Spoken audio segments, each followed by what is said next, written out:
وبعدين بقى بطلعه اهو.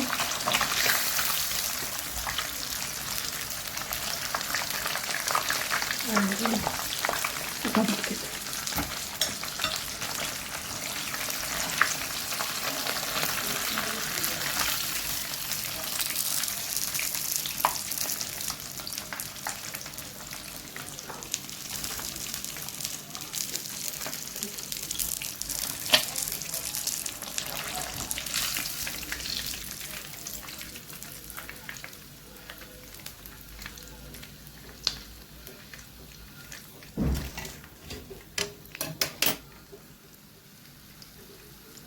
بعد كده بقى هروح بقى جايباه وهغسله طبعا بالميه، بس قبل ما اغسله هروح جايه بقى ايه منضفه الزعانف بتاعته فاتحه بطنه ومطلعه اللي فيها، وبعدين هغسله وهوريهولكم بعد ما يخلص.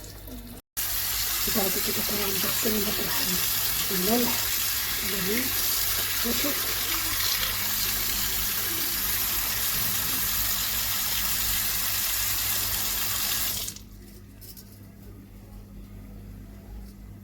اهو بعد ما غسلت اهو شايفين نضيف ازاي كله بقى كده اهو. بعدين بقى همسك كل واحده واقطعها كده من هنا، مش هقطعها بالعرض كده، لا هقطعها طولي كده. هجيب توم وهجيب ملح وهجيب كمون ماشي، ومعلقة شطة،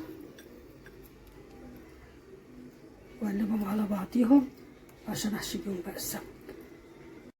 وبعدين هعمل بقى التمليحة بتاعت السمك او التحديقة بتاعته اللي هي عبارة عن توم وشطة وملح وكمون بس. وبعدين بقى هجيب اللي هي الفتحة اللي انا عملتها دي، احط فيها اللي هي الدقة دي ماشي، وفي قلب برضك كده، واروح جاي حاطة فيه كده كده ماشي، ومن الناحية التانية برضه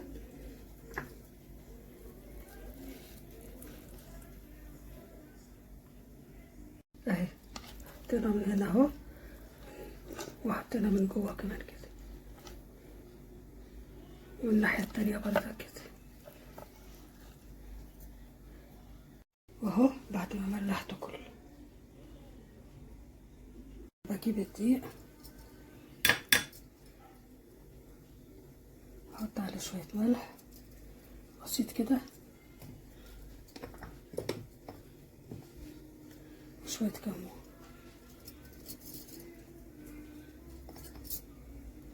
واقلبه بقى.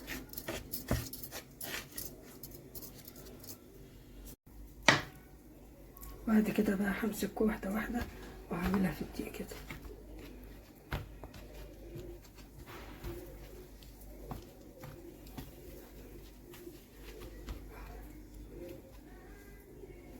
ماشي، وكله بقى عملته.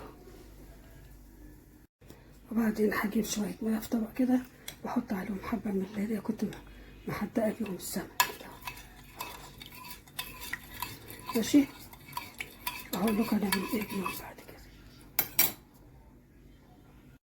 وبعدين هنقلب المية ده اللي احنا حاطين فيها الملح والكمون والثوم دي ماشي. بعدين هنجيب السمكة كده هنحطها فيها بسرعة كده كده كده اهو، ونروح جايين حاطينها في الزيت على طول اهو.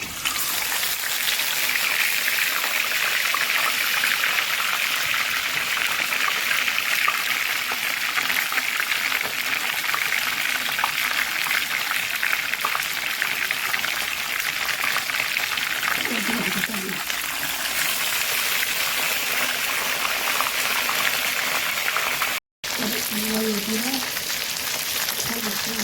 بتحط القلب والبصل وطبعا بقلبه ونخلط السمك كده ماشي. لما تتحمر بتحط القلب ونخلط كده.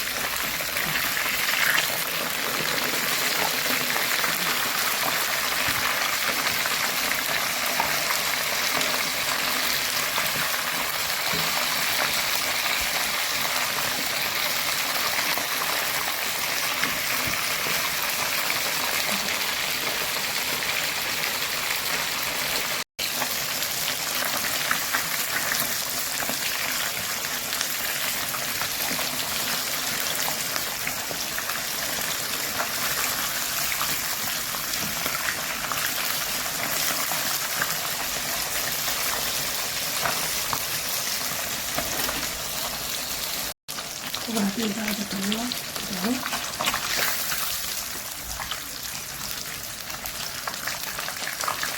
على ايه في طبق كده.